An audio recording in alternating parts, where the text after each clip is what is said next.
becomes a good, like, early solstice song.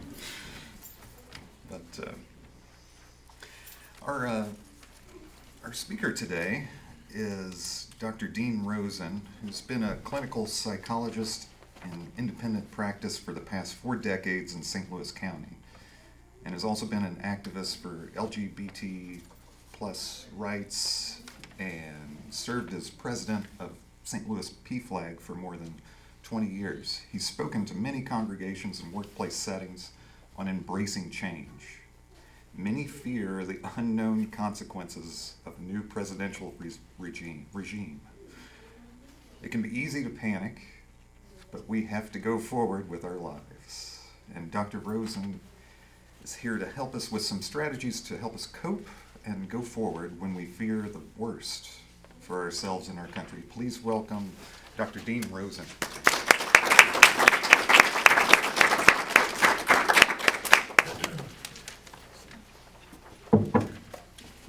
Well, I'm really, really pleased to be here and to see such a full house, and that's great. And feel free to interrupt me anytime you want. And if it's annoying, I'll tell you to shut up, but you won't be annoying. I'm a pretty good person to be here today, partly because I grew up in a mixed marriage. Bob, Yes. Could you use the microphone, please? Yes, of course. Thank I you. grew up in a mixed marriage. My father, both my parents are Jewish, but my father was a Jewish Republican in Minnesota in the 1950s, and there were very, very few of people like him. And my mother was always a liberal Democrat, and we just laughed at the political differences. We never had arguments, and my poor father never got a Republican child. That's I did speak at his funeral, and I said it was the last funeral I would do for a Republican. So. But that's kind of how we coped. We coped by laughter. But this is a real crisis today. It's amazing. It's like everybody you talk to, the people we know are upset. There are people who are probably cheering this. I don't know too many of those people. And that's our challenge, though, is to kind of get to know them a little better. But the people I know are really, really upset by this. And it happens in among my therapy clients. It happens among my friends and people here today. And speaking of therapy clients, I actually talk a lot to my therapy clients about humanism. They don't know what it is. Many of them have experienced spiritual violence, the violence from the teachings of their faith communities. And some of them say they're atheists, but to me, atheism is about what you don't believe in. Humanism is about what you do believe in. And I think you all need to do a better job of educating the public on what humanism is. People don't know it. They just don't. They're humanists and don't realize it. I'm a humanist, proud to say that. But I do think that this stress people are feeling is real, and it's actually distress.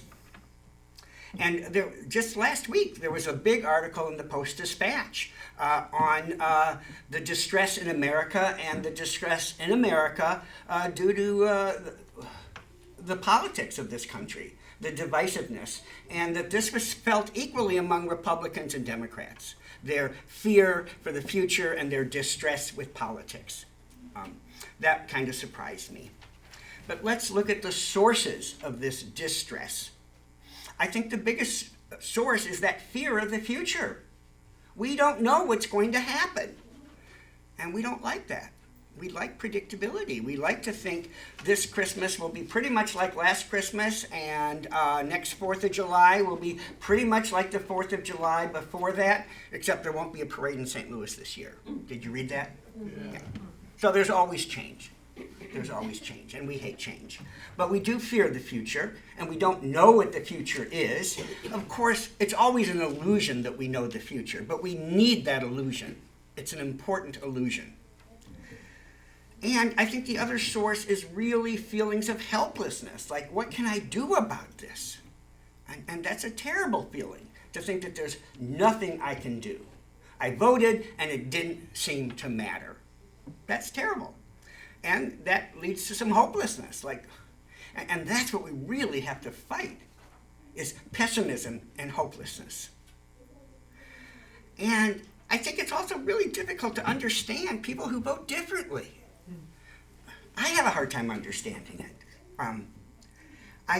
I don't mind people who vote differently if it's really based upon a difference in philosophy.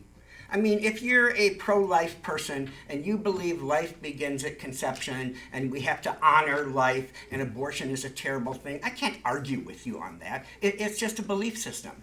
I may not share that belief system. It's your belief system. But I think what's really aggravating for me is that some of the people I talk to, a few conservative clients I have, their beliefs are really based on false premises. And that's what's angering. Their belief that this was a terrible economy. This is actually a very strong economy, the world's strongest economy. Our inflation is the lowest in the world. So if you believe that you're voting because you think we have economic problems and that somehow it's going to get better with the new administration, I mean, that's just plain ignorant, false belief. That's enraging to me. And people that believe that immigration is harming this country. Again, that's a belief. That could be true or it could be false. I happen to think it's false. And the people who say that, what they're really worried about is that the immigrants are going to take Social Security benefits. That is so ridiculous. They're not eligible for Social Security benefits if they're an illegal immigrant, but they often pay into the Social Security system. So, yeah, that's pretty aggravating. To think that people are making political decisions based upon false beliefs, not a difference in political philosophy. Two things happened in 2016. Two words entered our political discourse, and I was quite pleased about that. One of the words stuck, and that word is narcissism. Everybody understands that word, everybody throws it around. I'm quite proud that in 2010, I contacted a journalist friend of mine who was working for St. Louis Magazine, and she wrote up an article essentially interviewing me on my beliefs about the relationship and the dangers of narcissism in politics. And at that time, I was thinking of Rod Blagojevich, and I was thinking of John Edwards, both of them pretty boys. Very photogenic with great heads of hair, and they both got in trouble. They both got in trouble, and I do think that narcissists gravitate to politics because of the adulation you get, and I do know a change took place in 1960. You all know what happened in the 1960 presidential debates. What happened? What? They what? It was on television. And Nixon didn't photograph well, right? And everybody realized that. And ever since then, politicians have to have good hair and be photogenic at the national level, generally. Generally, they do. And, Joe Biden had hair implants. Do you remember that? Yeah. It's okay, though. You had to have hair. He had hair implants. I don't fault him for that. Trump dyes his hair. But the problem with narcissists in politics is they end up in political scandal. Why? Because they don't believe the rules apply to them. That's part of their narcissism. So they usually end up in a sexual scandal or a financial scandal. Ironically, Trump has had scandals both financially and sexually, and it hasn't made any difference. But it makes difference for most politicians. And we're seeing that already with Gates and Hegseth. Already. And Hegseth also has financial scandal and sexual scandal. And so that gives me some hope. Hope that these and Trump, he admits he likes to hire people and nominate people to positions of authority that look the part. He even uses the phrase, they look like Central Casting sent them. And he's hired so many people that had been on Fox News. He admires people that are good looking and photogenic and charismatic and can speak to the public. And that's all well and good, but you're going to get a lot of narcissists that way, and they're going to mess up, and they're already messing up. and is already creating problems for his administration. And when you look at the number of people that worked for Trump in 2016 that went to prison and ended their careers in scandal, I mean, the list is 35, 50 people. It's huge. I'm not exaggerating. It's huge. So it's important to understand narcissism, and it really works to our favor. But the other word is demagoguery. Can anybody tell me what demagoguery is? You're all bright, aware people. Don't feel bad if you don't know it. Yes, what is it? Humanizing the other side. Humanizing people who disagree with you. Dehumanizing. Dehumanizing, yeah. Yes. But it's amazing. It's such an important word. People know it's bad, but they can't tell me the meaning. They can't. And I don't fault anybody, but I think we're not doing a good enough job using the word and educating the public about that word. It's not enough for a political commentator to call somebody a demagogue. You then have to explain what that is. But demagoguery is creating fear in the populace by othering or dehumanizing people who are not us. So it's dehumanizing and othering the immigrants, the Jews, the gays, the blacks. And the Republican Party has been doing this for 25 years. Trump did not invent it. He perfected it. He did not invent it. And he perfected it. He began in 2016, 2015, again, calling Mexican immigrants murderers and rapists. This is not something that he crept in. He told us what he thought. But we have not called him out, and we have not called out other politicians as demagogues and explaining what it is and why it's bad. We're starting to talk about fear, and yeah, creating fear is a bad thing, but we need to use the right word. Quit using racist and start using demagogue and teaching people what that is. See, if you take nothing else from this talk today, I hope you'll take that with you. I think the real problem, and other people have said it, I'm no brilliant analyst here, is the extreme partisan divide in our country today. And we need to understand it and what's led up to it. And maybe the most important thing is gerrymandering. Gerrymandering. Even Obama recently said that gerrymandering was going to be his one priority leaving office. And gerrymandering is when politicians pick the voters instead of the voters picking the politicians, creating districts that favor one party over the other. And the danger in that is you have safe districts where Republicans have a supermajority in that district. And they might create a minority district that they don't worry about. But it ends up being unequal representation at the congressional level. And when you have gerrymandering, it's very hard. It pushes people to the extreme, and they don't have to worry about it. They don't have to worry that they're going to be portrayed as an extremist within their party because they're already in a safe district. When you didn't have gerrymandering, and you had districts that were toss-ups, sometimes those districts went Democrat, sometimes those districts went Republican, it forced politicians to be in the middle. It forced them to think about their constituents and what the constituents want, and not just their party. So it's really a very, very dangerous thing that's happened. And obviously Democrats have done gerrymandering in the past. I don't doubt that. But it's been perfected. And we really have to focus on it and call it out and work to end it.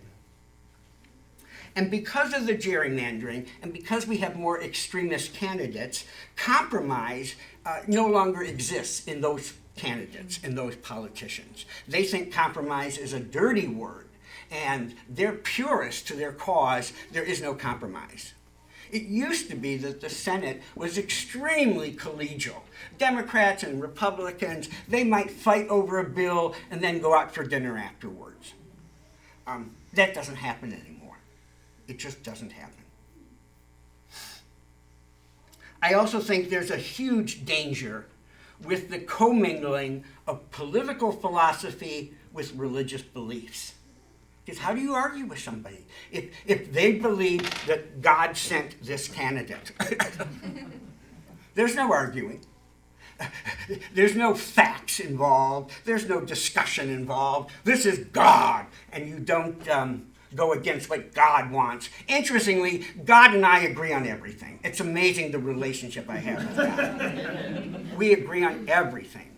And they believe that God agrees with them on everything, too. And the other problem is the 24-hour news cycle. When CNN was created, back in the early 90s, I think it was, 91, 92, something like that, you had to fill up 24 hours with news, and they filled it up with opinion. Prior to that, there was very little opinion on the national news. You might complain about liberal bias, but if you really look at how the news was presented, it really was the facts. It was news. And there's a big difference between news and opinion. If you turn on Fox News, you hear people saying things like, "This is the worst president." They don't back it up. They don't say why he's the worst. It's just the worst. I'm sorry, that's just opinion. It's meaningless. And the other problem, though, and this is even more recent, is the multiple platforms that people get their news. I don't know, have you followed the story of Barron Trump and what he did in this election cycle? It got a little play. Some of you have not heard it. That Barron Trump is 18. Where do 18-year-olds get their news and opinion from? TikTok. And, well, not even just TikTok. They get it from podcasts. And he was very astute in telling his father which podcast to go on to reach these young men who did vote for Trump. And they're even starting to give Barron great credit. I just read that Melania the other day in an article was giving Barron great credit for the success of this election because he steered his father what podcasts to go on. So, yeah, we have so many different sources of news today. I mean, I am such a Luddite. I get the Post-Dispatch delivered every morning. Any of you get the Post-Dispatch delivered? 4 or 5 of you. We're outliers. We really are. The next thing I want to talk about is crisis and crisis theory. It's the best thing I learned in graduate school, and it bothers me today that my fellow therapists aren't learning about this today. Everything today is trauma, and there's a big overlap between trauma and crisis, but there are some differences, and it's not being taught, sadly. Crisis is new information that disrupts your mental map of your life and the future. So, your child comes out as gay or lesbian or trans, that could be a crisis for the family. You find out that you have breast cancer, that's a crisis. You have to declare bankruptcy, that's a crisis. You know, so there's lots of changes that take place in our lives that we don't expect and that disrupt our mental map. And we need this mental map of what the future is. And I said earlier, it's an illusion, but we need that illusion. You need to wake up in the morning and believe today's going to be pretty much like yesterday. You can't be thinking, oh my God, I probably could get in an accident. I'm going to be on 270 today. God knows how I'll get there. You can drive yourself crazy. So we have to believe in safety and predictability. And a crisis disrupts that. And I do think that this election, for many of us, was like a crisis. It's all of a sudden new information we really weren't prepared for. And it really is disrupting our mental map. And in a crisis, certain things are pretty predictable. There's 2 ways our minds handle a crisis, new information. You either replay it over and over again to get used to it, or you shut down, deny, become numb, and avoid. Some people are more obsessive thinkers, some people are more denier avoiders, and some people go back and forth between those 2 styles of coping. Crisis theory also predicts that the first 6 weeks are the hardest. People can lose 30 pounds. Men, when their wives walk out the door, they can lose 30 pounds in 6 weeks. Women gain those 30 pounds. It's the same amount of fat in the world. It just keeps changing. There's only so much in the world. So for everybody that's losing it, somebody's gaining it. But seriously, the first 6 weeks are the hardest. And the second 6 weeks are hard, but not as hard as the first 6 weeks. And by 12 weeks, we can start to accept what is unacceptable. I mean, what makes something a crisis very often is this new information is just unacceptable. But then we come to accept it. As a therapist, nobody comes to my office unless they're in crisis because it's just too difficult. And I also read that I didn't understand as a graduate student that in a crisis you are open to new activities and actions that you might not have taken otherwise. And that was very abstract to me until I've seen it. But the truth of it is, nobody comes to see me unless they're in crisis. So in a crisis, you open yourself up to taking some actions. That's the good part of a crisis. Crisis theory also said that there are healthy ways to cope with the crisis, and there are maladaptive ways to cope with the crisis. What's a maladaptive way? Well, usually it involves numbing yourself and avoiding. Numbing yourself with alcohol or drugs or shopping or food so you don't have to feel your discomfort. The other maladaptive way is to catastrophize and only think of the very, very worst things that could happen. And I think people can just withdraw and shut down when they really need connection. Crisis theory also says, though, that when you get through a crisis and you adapt to it successfully, you do become a stronger person. I mean, we've all heard that saying, what doesn't kill you makes you stronger. But there's an if to that. What doesn't kill you makes you stronger if you go through a crisis successfully without numbing yourself with alcohol, drugs, food, sex, shopping, gambling. So we can be stronger, and most of us believe we are stronger at 40 or 60 than we were at 20. Why are we stronger at 40 and 60 versus 20? It's because we've gone through crises. We've gone through difficult things. We didn't know how we were going to pay the taxes when they were due. We didn't know how we would cope with this challenge our child is facing, but we had to cope with it. And so all of that makes us stronger. So hopefully this crisis will make us stronger. Crisis theory also says that people get through a crisis successfully when they do three things. First, they have to have a realistic assessment of the situation versus the catastrophizing, which is what many people want to do. The second thing is to use your support system. You can get through an awful lot in life if you have a support system. As a psychologist, I'm always assessing, do my clients have a support system and are they using it? And usually the people that come end up seeing me don't have a good support system or aren't using it. And my job is to either help them create new support systems, sending them to 12-step groups and support groups, or encouraging them to reconnect with the support system that's already in their life. And the third thing is healthy adaptations, which is often taking action instead of wishful thinking, if only, or numbing yourself. Who knows who Reinhold Niebuhr is? Nobody, one person. I'm on a mission to restore his reputation. Reinhold Niebuhr was the most famous theologian in the 30s, 40s, and 50s in the United States. Right before there was Billy Graham, he was Billy Graham, except he was a liberal Protestant. And he predicted and railed against evangelical Christianity. He warned against the dangers. He was an anti-fascist in the 30s.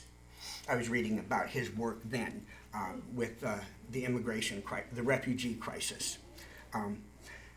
But he's really famous for something that we all know and use every day. He wrote the Serenity Prayer. God, grant me the serenity to accept the things I cannot change, the courage to change the things I can, and the wisdom to know the difference. Everybody knows that serenity prayer, and none of you know who wrote it. Even people in AA don't know who wrote it, and they have always embraced the serenity prayer. But it really is a wonderful philosophy of living. But to me, the most important thing about Reinhold Niebuhr, he's a local boy who made good. He grew up in Wright City. Jeez. 10, 15 miles from here. He went to Eden Theological Seminary. And we don't have a star on the St. Louis Walk of Fame in his name. I've nominated him 2 years ago. I haven't heard back yet. But now that's the second thing I want you to take from this talk today. Demagoguery and Reinhold Niebuhr. To be honest, Reinhold wasn't his original first name. It was something pretty pedestrian, and it's probably an affectation that he adopted his middle name. But it sounds so foreign, you're sure he's a German, you know. But no, he's a local boy who made good. But the Serenity Prayer itself, I mean, I think it guides us to how we should approach this crisis. How do we accept what we cannot change? And what can we change? And I think in order to realize, to get through this, to accept what we cannot change, we have to remember that we've been through this before. I see a lot of gray hair in this audience. Most of you are probably pushing or over 60. You remember in 1969 when Richard Nixon was nominated and won the election? Good liberal youth of that era, we were just appalled. This would be the end of our country. 1980. Ronald Reagan was elected. Good liberals were appalled. They talked about we have to move out of this country. There's no place for us in America. And in 2004, I was working a convention here in St. Louis, a national convention called Creating Change, and it's sponsored by, I think it's called the Task Force now. At that time, it was called the National Gay and Lesbian Task Force. And they had their national convention in St. Louis. It was November of 2004. Anybody remember what happened in that election in 2004? Pardon? Well, Bush got re-elected, but the bigger issue was same-sex marriage. And there were same-sex marriage votes in multiple states that all passed prohibiting same-sex marriage. So I was at this convention at the very day of the election, and all these good activists were just so discouraged. But, you know, I'm forever the optimist. That's why I'm here talking to you today. And there was a huge public backlash against same-sex marriage in 2004.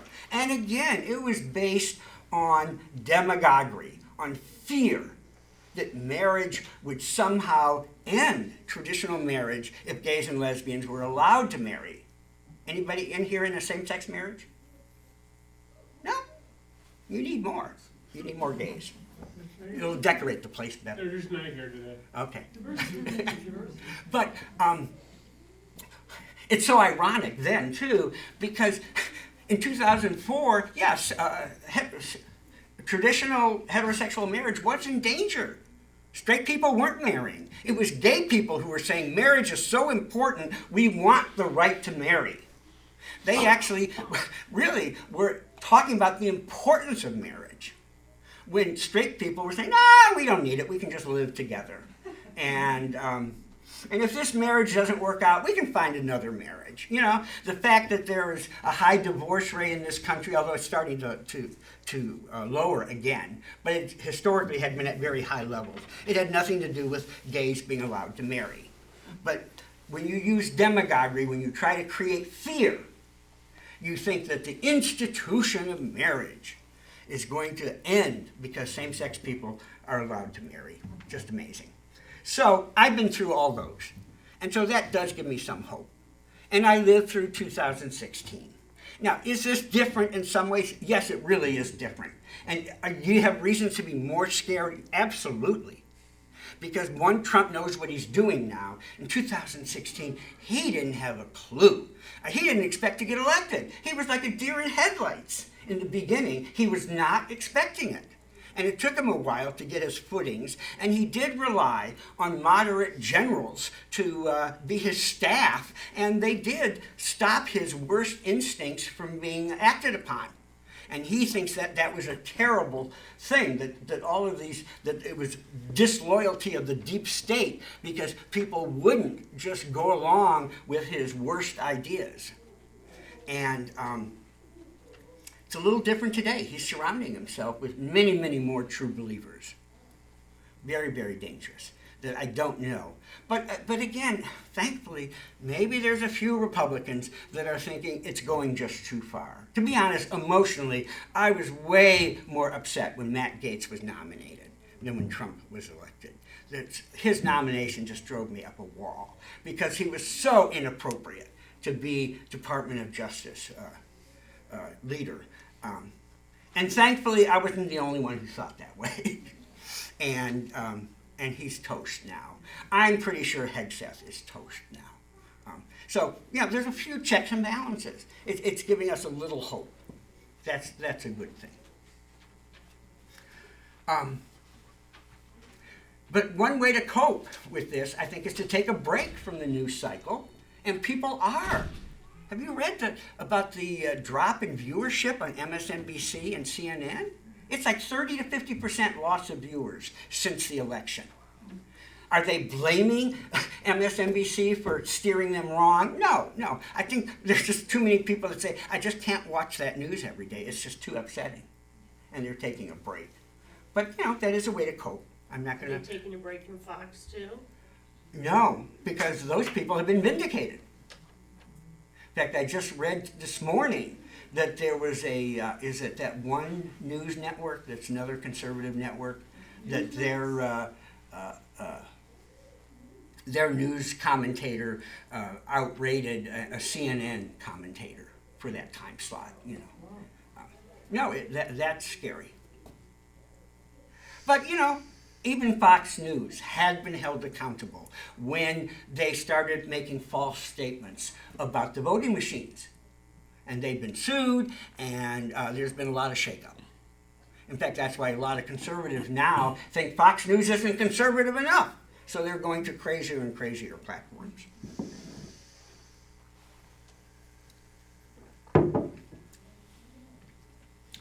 So, if we need to accept the things we cannot change, one way is to do a little good escape. My wife and I watched all 7 seasons of West Wing in the last month of November. That's 22 episodes a season. We watched all 7 of those seasons in 1 month's time. And it was wonderful, binging. But the other thing about watching West Wing is you realize all the challenges a president faces and the decisions they have to make in a crisis. And I just shake my head. I just can't imagine Trump focusing his mind on anything to make a decision in a crisis. But we'll see. But really, it was just wonderful to escape. And you can escape in a good book, a good series of books. So you don't want just one book. You got to have a series to escape to. An alternate reality. There's also activities that keep us in the moment. Because after all, fear is always about the future. And regret and disappointment is always about the past. And the Buddhists were very wise in believing that the present is safe. As a therapist, I spend so much of my energy getting my patients to stay in the present, to recognize the present is safe, this moment. And that's why we have activities that center us in that moment. If you're a sports fan and you go to a game of your team, you are cheering and you are in that moment. If you are a gardener, you are planting and you are nurturing those plants. You are living in that moment. For me, it's cooking and baking. And to me, it's a spiritual experience. To me, a spiritual experience is an experience that makes you feel really glad that you did it and really pleased that you're a better person because you did that activity. And for me, cooking is a spiritual experience. It's not for my wife. It's an effort for her. She doesn't understand it, that you put all that effort in and people eat the food and it's over with. But to me, I know. And the other great thing is I get to take pictures, put it on Facebook, and I make my friends so envious. They take wonderful vacations. They put pictures of their vacations on Facebook. God bless them. That's great that they can take those wonderful vacations. I put what I'm baking and cooking, and they are so envious. And anybody can do it. It just takes effort. And sadly, most of us are on the lazy couch potato side. We wait for life to happen to us. We wait to be invited someplace rather than taking the initiative to invite people over. We want to do things the easy way. Nothing good that's worth doing is done without effort. Admittedly, when you're depressed and anxious, it's very hard to take that effort. But you have to begin somewhere. And when I have clients who are really depressed, I begin with what I call socks and underwear. I begin with helping them not just do their laundry, but put it away. Not just leave it in a pile. I won't ask how many of you leave the laundry in a pile. But you will feel so much better if you put it away. And then you can take on another challenge. I think crafts keep you in the moment. If you're a computer nerd, gaming can keep you in the moment. Physical fitness can keep you in the moment. House projects can keep you in the moment. Yard work. I call it the zen of yard work. I work for 20 minutes and then I sit and I pant for 20 minutes. And I just look around and I feel at peace with the world that I have contributed to my yard. Now, my son looks at it and he says, "Why are you trying to improve on nature? Just let nature take over." He doesn't understand the need to try to improve on nature, but I do. I try to mow my grass. I try to fertilize, and it can feel really, really good to just be in that moment and enjoy it. Of course, I feel that way about doing the bathroom, too. When I clean a bathroom, I do it because I am making that bathroom look so nice. No one else in the family has to appreciate it. It's not going to last. That's okay. But I know that that bathroom is sparkling and clean. So it took 20 minutes. What's 20 minutes out of your life? But to have a clean bathroom. That to me is a Zen experience. Do you know this famous Zen saying? Before enlightenment, chop wood, carry water. After enlightenment, chop wood, carry water. Enlightenment doesn't mean that you sit still and you're in eternal bliss for the rest of your life. Enlightenment means you carry on your life. You chop wood, carry water. You do your chores, but you do it with intentionality. You do it with acceptance instead of resentment. I can think of a client I worked with who was made to mow the lawn at 12 with a really hard-ass father, and he grew up to hate mowing his lawn. He felt so resentful. And we often talked in therapy that when he could mow his lawn and not feel resentful, be at peace with mowing his lawn for himself instead of fighting his father, then we'll be done with therapy. So do these things with intentionality instead of fighting it like you shouldn't have to do it. Something else real simple is avoiding negative people.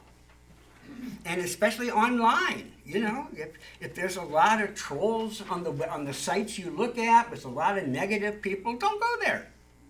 Surround yourself with positive people. We're here. Hopefully you come here because this should be a group of positive people. I'm sure it is. And I hope you feel that. You should feel it. The other thing that's interesting is how do you set boundaries with people who do disagree with you? That's a big challenge. How do you set boundaries? It's so simple and so hard. You just say, "Oh, you believe that, I don't." And that's the end of the conversation, especially religious conversations. If some Christian starts telling you what they believe, just say, "Oh, I see you believe that, I don't, that's all. I don't." That's the end of the answer. You believe it, I don't. Or you can say, let's not go there. We'll get along so much better if we don't go there. That's a wonderful way to set a boundary. We'll get along so much better if you don't go there. Well, let's talk about what you can do to change yourself and the world, because that's the other way we cope.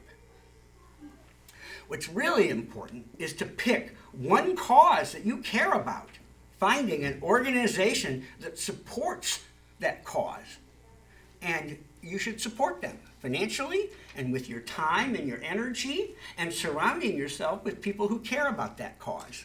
It might be ethical humanism, it might be environmentalism, it might be LGBT issues, it might be separation of church and state, something I care about. So pick one. Don't pick 5. That will dilute your strength and energy.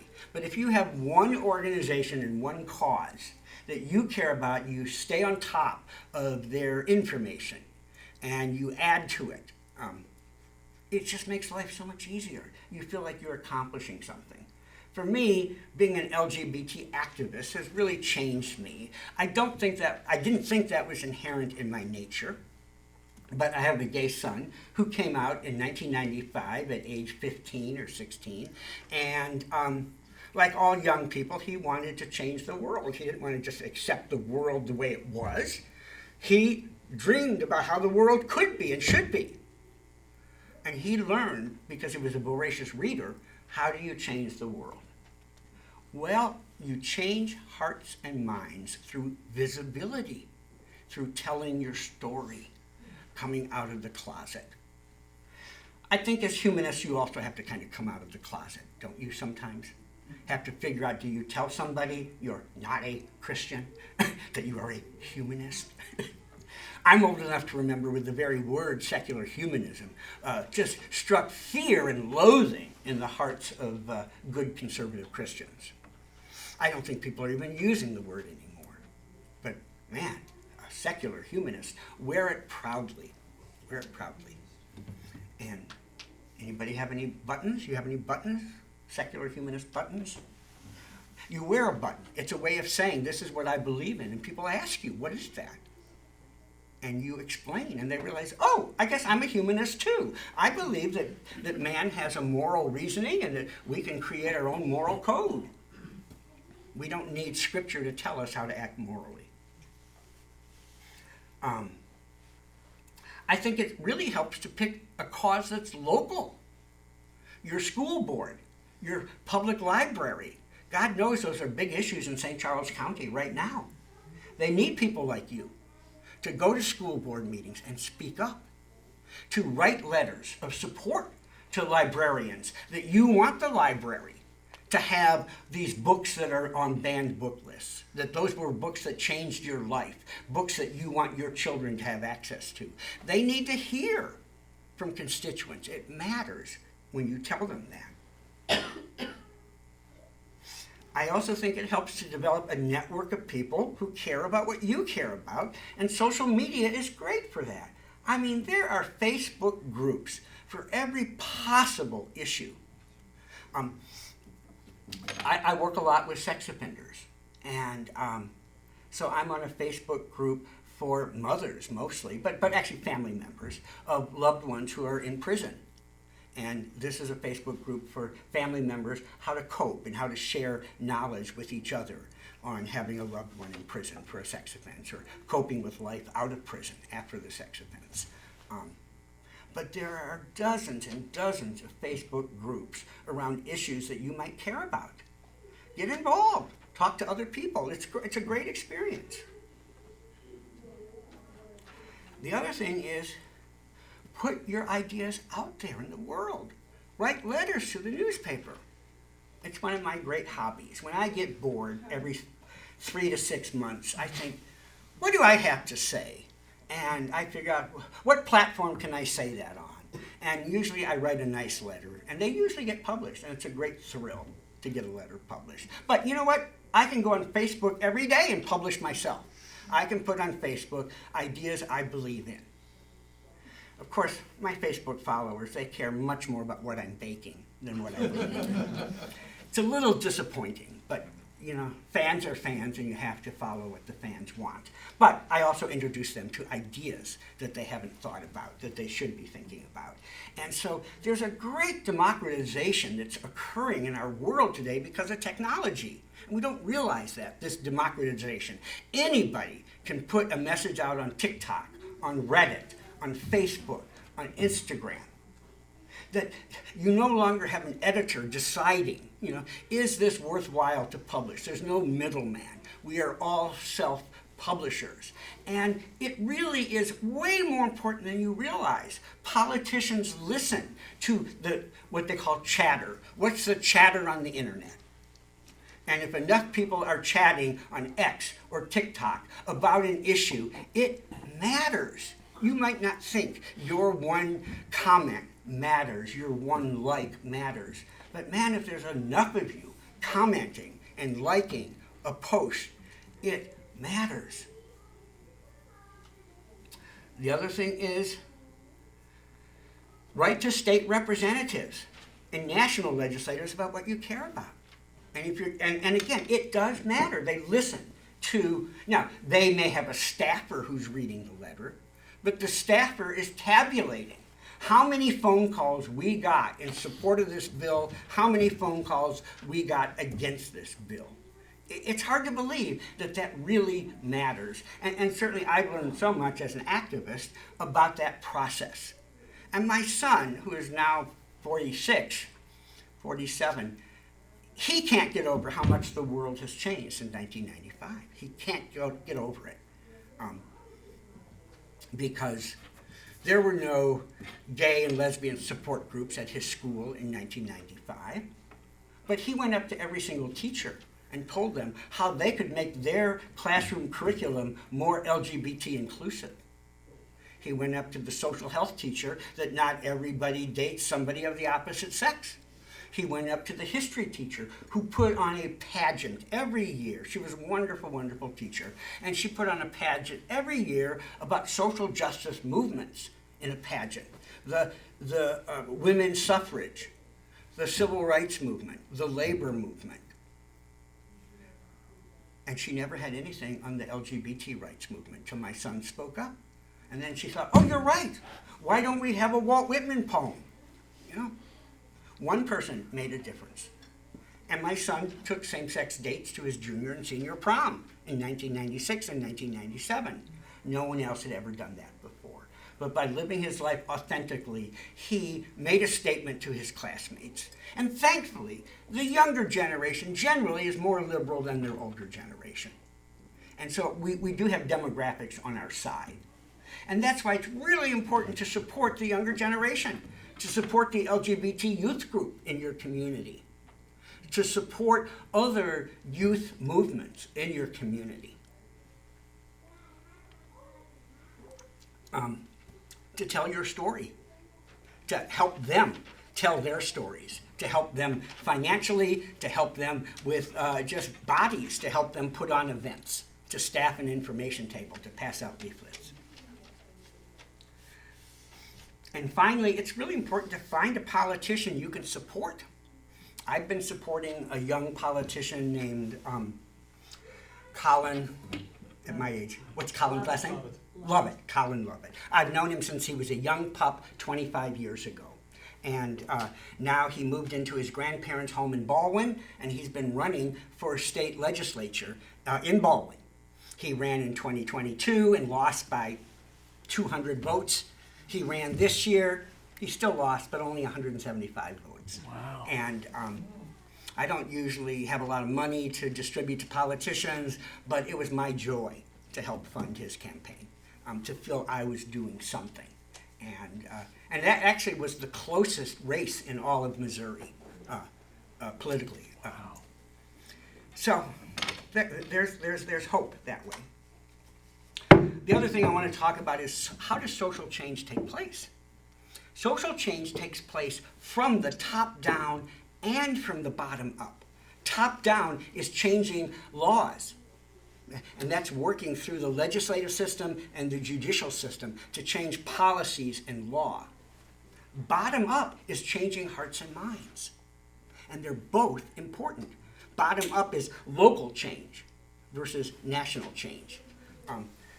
So we change hearts and minds by telling our story. And my wife is a very, very private person, and that's fine. You know, I accept that. And I try not to talk about her, that she wouldn't like that. But she was very good at accepting her son and me telling our stories to everybody else, even though she never would. And finally, I'm going to end this talk with this famous quote by Margaret Mead. Never doubt that a small group of committed citizens can change the world. Indeed, it's the only thing that ever has. And I still get chills reading that. And I spelled Margaret Mead wrong. There's no E at the end of her name. So that's what I have to say. Yes.